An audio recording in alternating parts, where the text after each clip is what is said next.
Hello! Welcome to Talk Emma Learn English. Here, we learn English by talking, listening, and practicing together.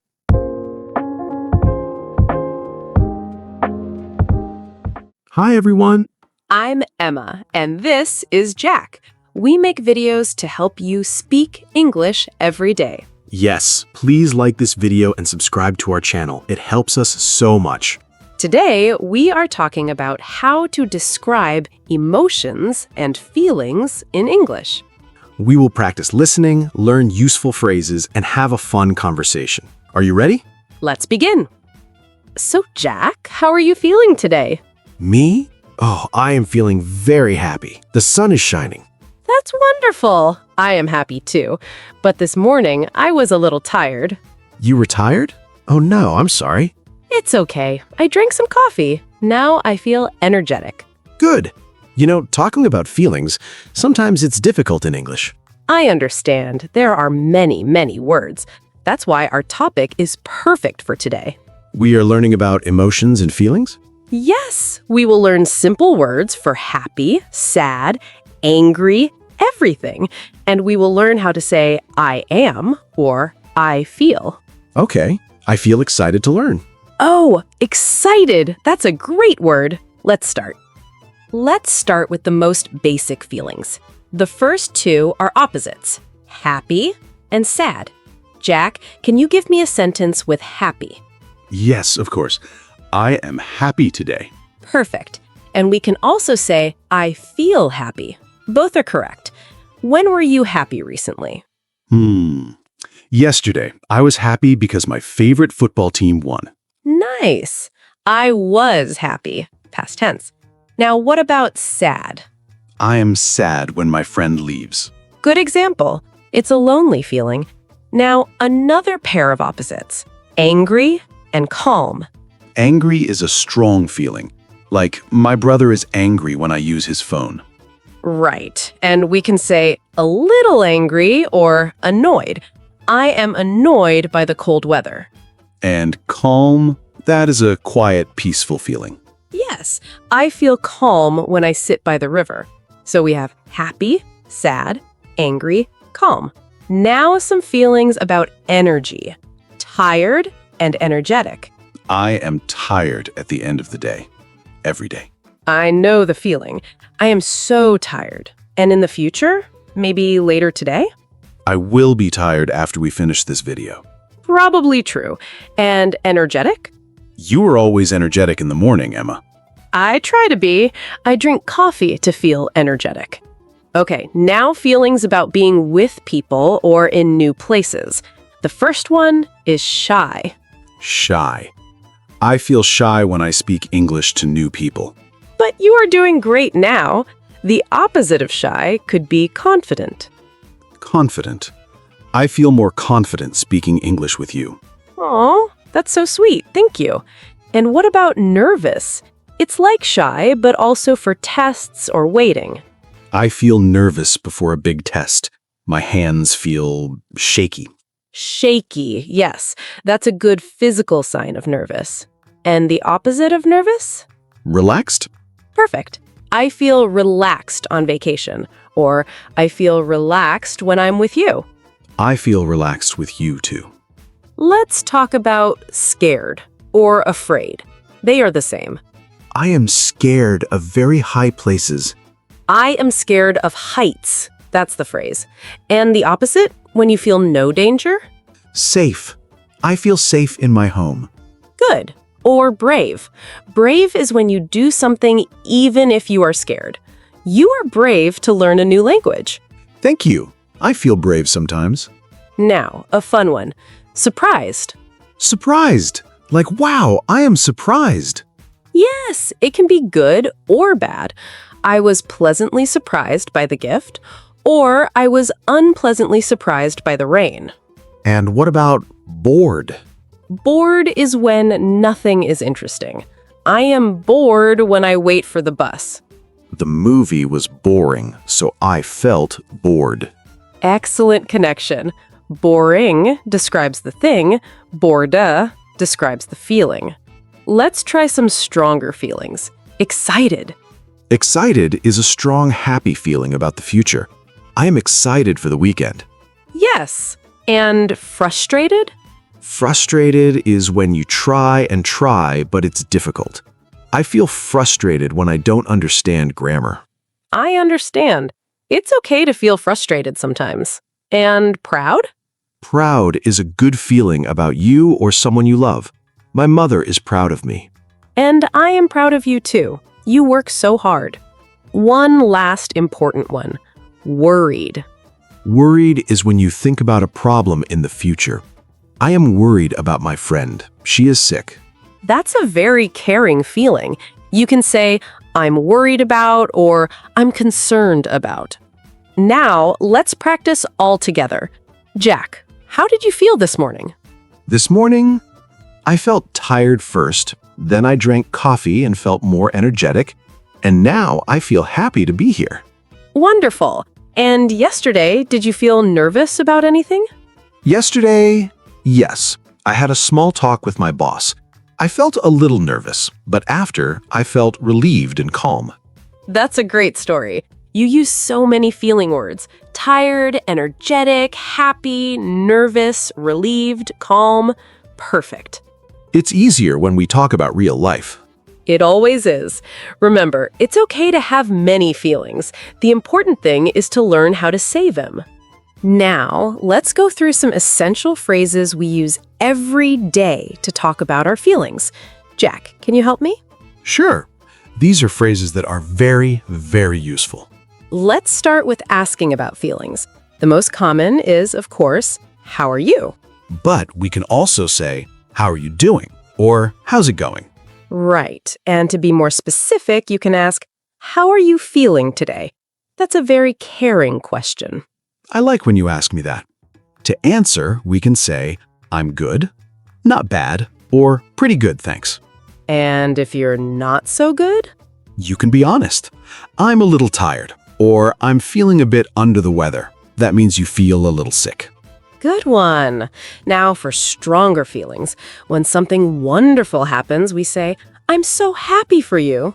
Yes, like you got a new job? I'm so happy for you. And for something you want to happen in the future, I'm looking forward to. I'm looking forward to our vacation next month. It's a happy, excited feeling about the future. Perfect. Now what about worries? We often say, I'm worried about... I'm worried about the presentation at work, or I'm concerned about my exam. And if someone tells you their worry, you can say, don't worry, or it's going to be okay. That's nice. It helps people feel better. Another strong feeling is disappointment. I'm so disappointed. Yes. For example, I'm so disappointed the concert was canceled. And a softer way is, that's too bad, or what a shame. Let's talk about surprise. A very common phrase is, I can't believe it. I can't believe it's already December. For good or bad surprises. And for a good surprise, what a nice surprise. For a bad one, that's a shock. Got it. Now, feelings about missing people or things. I miss you. Very simple. Very important. Or, I miss home. In the past, I missed the bus. That's different. Right, different meaning. English is funny. What about when you like something? You can say, I love this song, or I'm really into this new series. Into means you really like it and are interested. And if you don't like something, a polite way is, I'm not a fan of. I'm not a fan of cold weather. It's nicer than I hate cold weather. Sometimes feelings are confusing. We can say, I'm confused, or I don't understand. And it's okay to ask for help. Can you explain that again? Or, I need help with this. When you were very busy or stressed, an important phrase is, I need a break. Yes, or I'm feeling overwhelmed. That means too many things at once. And after a break, I feel much better now, or I'm ready to continue. Now, phrases for when you make a mistake or have a problem. I'm so sorry. Or my mistake, or I apologize. And to forgive someone, it's okay. Don't worry about it, or no problem. For physical feelings, we say, I'm hungry, I'm thirsty, I'm cold. Good. Those are simple but used all the time. Now, a social feeling, embarrassment. I'm so embarrassed. Like, I called the teacher mom by accident. I was so embarrassed. Oh no, we can say, that's embarrassing too. And to make someone feel less embarrassed, you say, it happens to everyone. One last group, phrases for encouragement, to give someone confidence. Like, you can do it. Very simple. Or, I believe in you. Take your time, good job, and I'm proud of you. Those are the best feelings to hear. They are. So we have many phrases from how are you to I'm proud of you. Practice these and you can talk about many feelings. It's not so scary now. We have the words. Let's talk about some important words about feelings. Sometimes I hear phrases and think, what does that mean? For example, feel like. We say it a lot. Ah, yes. Feel like is very useful. It has two main meanings. First, it can mean you want something. I feel like watching a comedy tonight. It means I want to watch a comedy. Okay, so I feel like eating pizza. That's easy. What's the second meaning? The second meaning is to describe a feeling or a similarity. I feel like a superhero when I finish a big project. Or this blanket feels like soft cotton. Oh, I see. So it's for a wanted action or a description. I feel like going for a walk, and this water feels like ice. Perfect. You got it. Another one I hear is hard feelings. No hard feelings. What's that mean? That's a good idiom. It means there's no anger or bad emotion after a disagreement or problem. For example, maybe we argue about what movie to watch. Later, I can say, hey, no hard feelings, okay? It means let's still be friends. So it's for keeping a relationship good even after a fight. Exactly. It means you don't hold on to the negative feeling. What about mixed feelings? That's a great one. It means you have two or more different feelings about the same thing. You are not sure how you feel. For example, I have mixed feelings about my new job. I'm excited, but I'm also nervous. That makes sense. So you feel happy and scared at the same time. Yes, exactly. It's very common for big life changes. I love the phrase over the moon. It sounds funny. It does. It means extremely happy, delighted. She was over the moon when she got the promotion. It's a very strong, positive feeling. So it's more than just happy. It's very, very, very happy. Yes, it's like you were so happy you could jump over the moon. And the opposite? What about feeling down? Feeling down is a gentle, common way to say you feel sad or a little depressed. He's been feeling down since his pet got sick. It's less strong than, I'm devastated. Okay, so you can ask a friend, you seem like you're feeling down. Do you want to talk? That's a very kind and natural thing to say. Here's a physical one. Butterflies in your stomach. Oh, that's a good one. It means you feel nervous, anxious, or excited in your stomach. It's that fluttery feeling. I had butterflies in my stomach before my first date. I get that before I speak English sometimes. It's a nervous excitement. That's the perfect way to describe it. What does cool down or calm down mean for feelings? That means to become less angry or upset. If someone is very angry, you might say, please calm down, let's talk. And after you argue, you need time to cool down before you talk again. So it's like the feeling goes from hot to cold. That's a great way to remember it. The word sensitive, is that a feeling? It's a way to describe how someone feels emotions. A sensitive person feels emotions very deeply. They might cry easily at a sad movie or get hurt by words quickly. It can be a good thing. It means they are caring. So you could say, be careful what you say. She's very sensitive about her work. Perfect example. It's about being easily affected emotionally. On edge is another one. I feel on edge. That means you feel nervous, tense, or anxious, like you're waiting for something bad to happen. I've been on edge all day waiting for the test results. So it's not relaxed at all. You are stressed. Yes, you can't relax. You are on the edge of your seat. Last one, a gut feeling. Ooh, that's important. A gut feeling is an instinct. It's a strong feeling about what to do or what is true, but not from logic. It's from your gut feeling. My gut feeling tells me this is a good idea. So it's not I think, it's I feel in a deep way. Exactly. It's a very powerful kind of feeling. We should sometimes listen to it. Wow, so many special phrases for feelings. It's not just happy and sad. No, it's a rich language. And now you know how to use them in real talk. This helps me understand movies and friends so much better. I'm so glad. That's the goal. We talked a lot about emotions and feelings today. We really did. We covered so many words, from the basic ones like happy and sad.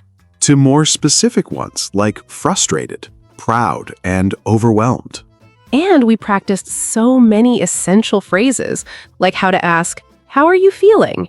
and how to say, "I'm looking forward to it." Yes, and we learned those special vocabulary phrases too, like mixed feelings and butterflies in my stomach. I like that one. It's a fun one. The most important thing is that now you have more words. You have a bigger toolbox for your English conversations. A bigger toolbox. I like that idea. Before, maybe I only had happy and sad. Now I have excited, nervous, proud, calm. Annoyed, grateful, worried, relieved. So many. It helps me explain myself better, and it helps me understand other people better when they talk. That's exactly right, Jack. Language is for connection. Talking about feelings helps us connect with people. So what should our friends do to practice this? Great question. A very easy thing is to check in with yourself. 3 times today, just ask yourself, "How do I feel now?" And say the answer in English, even in your head. I feel hungry. I feel bored on this train. I feel happy listening to music. Perfect. And if you live with someone, you can ask them, "How are you feeling right now?" Listen to their answer. It's a very kind thing to do, too. Okay, I will try that. I will ask you later, Emma. I look forward to it. Remember, everyone, practice a little English every day. It is the best way. You don't need to study for hours, just use a few new words. And now our favorite part.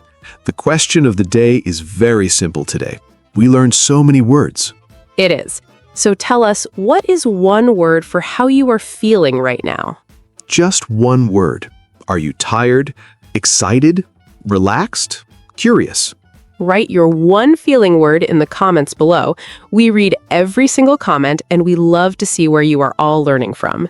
It makes us feel so happy and proud to see your comments. It really does. And if you have a story about a time you felt a strong emotion, you can write that too. We would love to read it. Before we go, a big thank you. Thank you for spending your time with us. Thank you for wanting to learn and grow. It is a brave thing to do. If you enjoyed this lesson about feelings, please let us know by giving this video a thumbs up. Next time, we will talk about a new, useful topic for everyday life. We will see you then. Take good care of yourselves. Bye for now.